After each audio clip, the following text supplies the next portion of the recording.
things, but you're not. There's a difference between being picky and being particular. Right. And a lot of times when we're teaching anything, we can borderline on the picky. Okay. So you always want to reward those positive tries Nice. and let some of it go. But you want an awareness of it.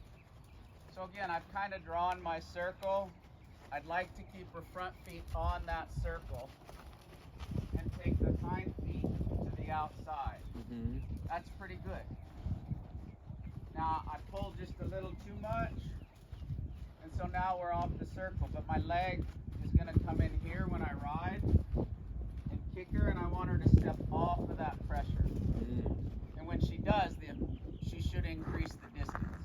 That's her reward, is getting some peace. Now, I realize this more through college, but see how she's licking her lips? Yeah. That's some understanding. Like she got a little worried. Oh. Wow. And I accepted it in horses. But then I realized, like in college, when I had a test that I was too busy snow skiing for, and I'd quiz myself and I'd be like, I didn't know the information. Well, as I was cramming the night before and I started to understand the information, I found myself licking my lips. Yeah.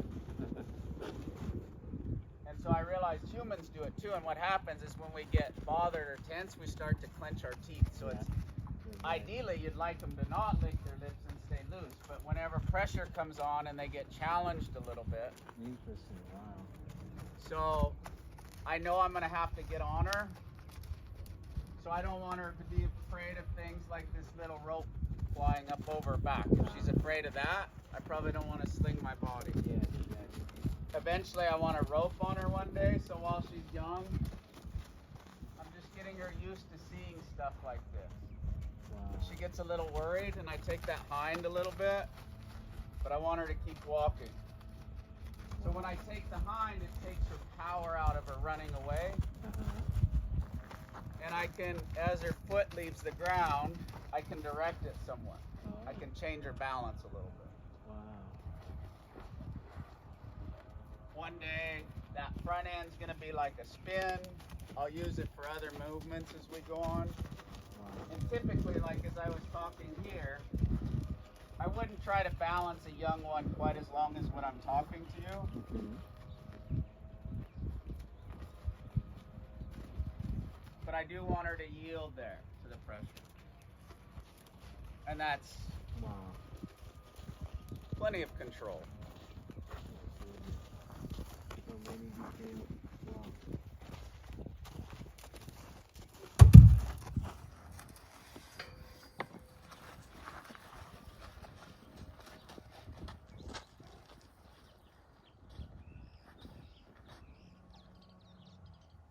Same thing getting on. I'm going to check her out because for Mother Nature, Mm-hmm. Mother Nature teaches them things coming up from here usually are trying to kill them. Oh yeah. Mm-hmm. And you want to check both sides out. Mm. And a horse is very much independent left, right, and right brain. Left side has nothing to do with the right side, really. Oh really? And a lot of times that's what will get people bucked off as an imbalance. Oh. You need a horse pretty balanced there on the right and left. And sometimes people will be like, I rode him all day and all of a sudden he bucked me off, and they never realized for like 6 hours they were all on one eye. And the horse wasn't looking at them through the other eye.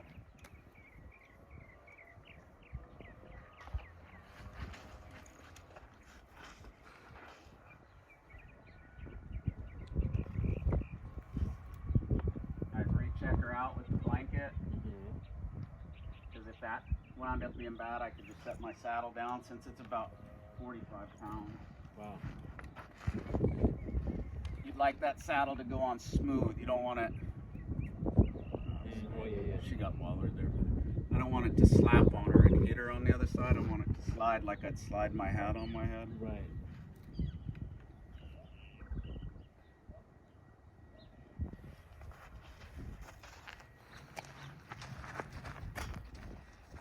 lot of times kind of in this cinch, this belly area, they'll get bothered, so I'll check them out with my hand first.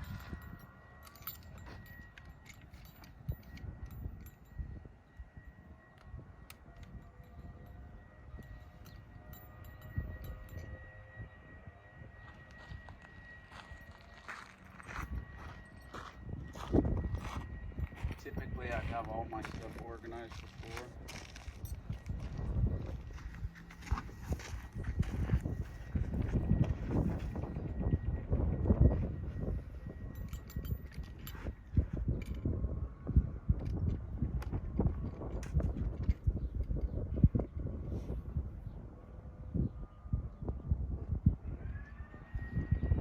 I have my cinches done in a way where they don't dangle and I don't waste a bunch of time.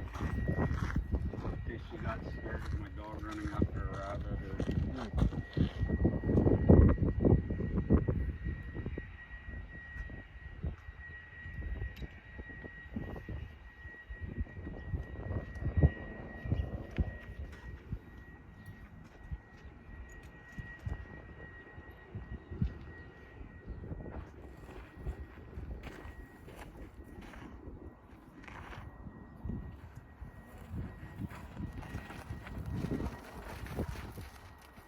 A lot of times when you first saddle them, they may get a little tight.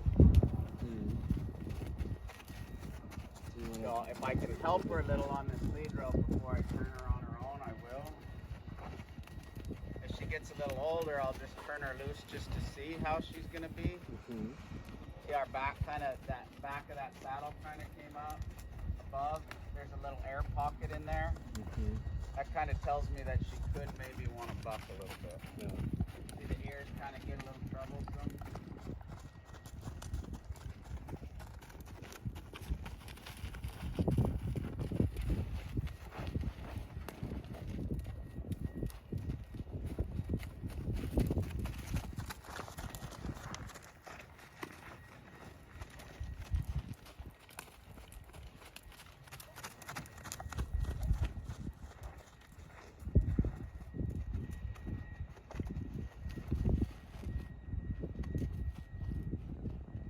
Get to riding or taking that hind quarters away kind of as a way of slowing her down, because like as you pull on one,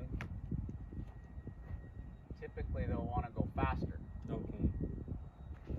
They learn to give with that, but that's why people have them like get really braced there and stuff. Yeah. Now when I first turn one loose, I'm always kind of watching, because she could get scared all of a sudden and start bucking and buck over the top of me. Yeah. I like a flag.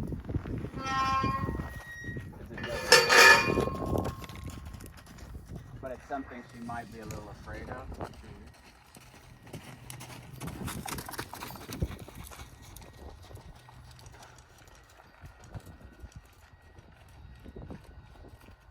I'm just kind of, when she looks at me, I'll draw her there. Wow. It's like I'm pulling an imaginary line. Yeah. And when she gets troubled, I'll try to help her get out of trouble by bringing her to me and learning that if she listens to me,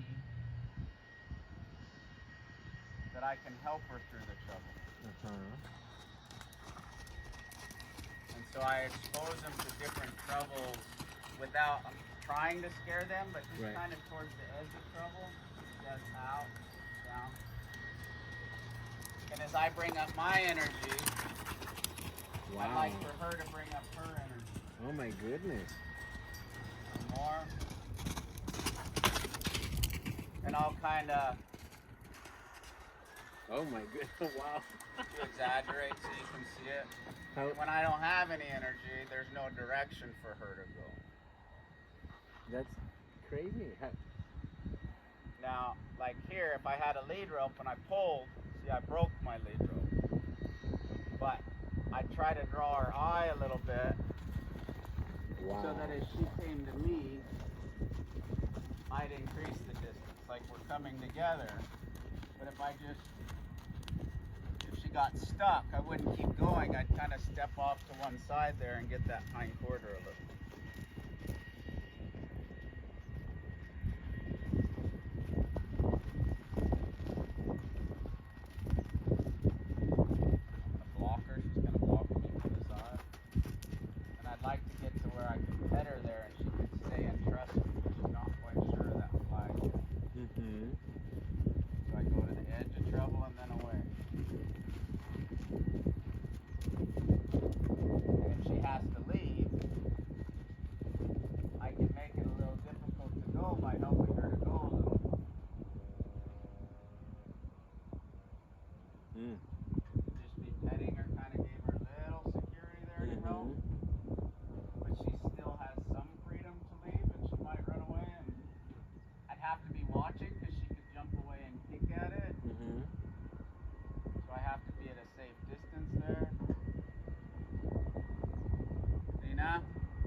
find somewhere else, I'll help her to go, which is good because I need her to move her feet a little more. See there, she kind of even licked her lips as she went. She's not as bothered as when she first started to go.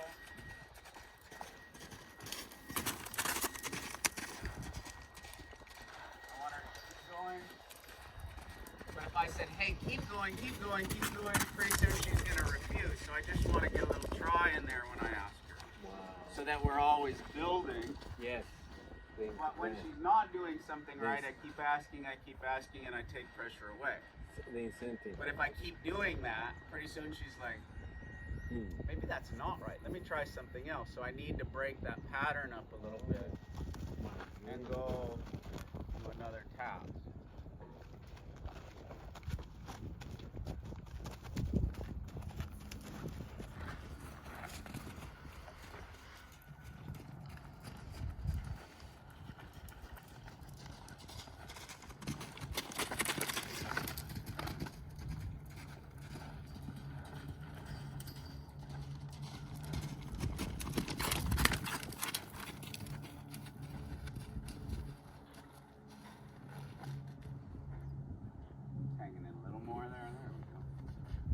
I'm going to ride up here, so I'd like her not to be worried about stuff up here. Now when it comes over here, she could get scared and jump away from it, so I'll touch her here so she knows. And if she jumped, she'd at least push me out of the way if I couldn't react.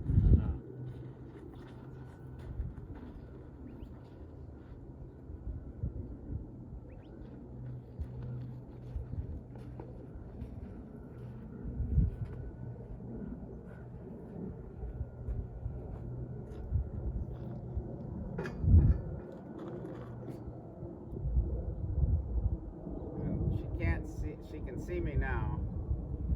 She can't see me. It's good she can trust me there where she can't see me. I want to add a little stimulus. And she left nice, but she said, I like manure better than I like you.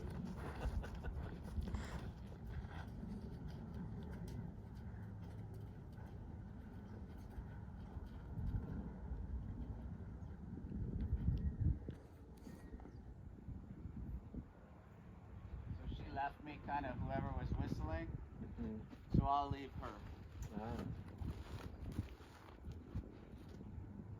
Not leave, but I'll leave her, and I think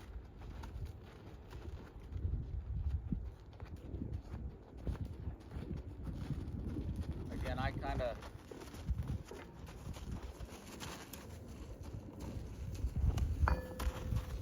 thought about kind of pushing through.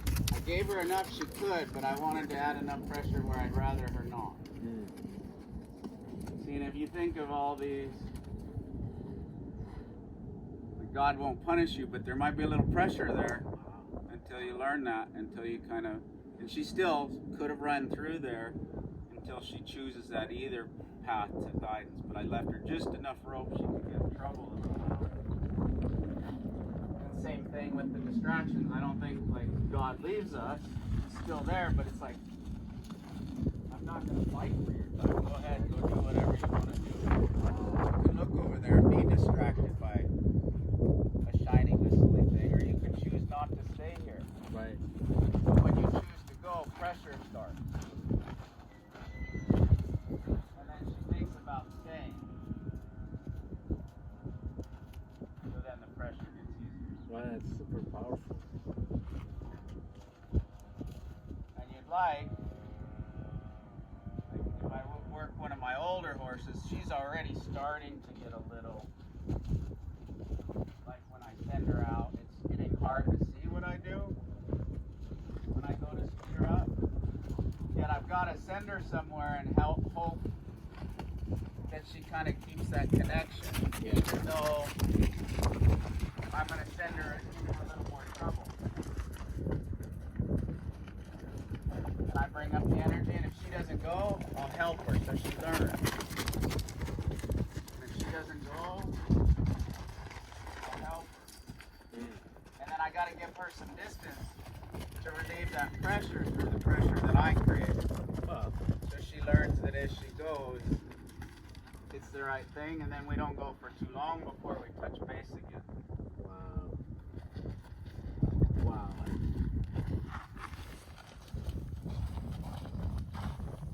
So we can stop there.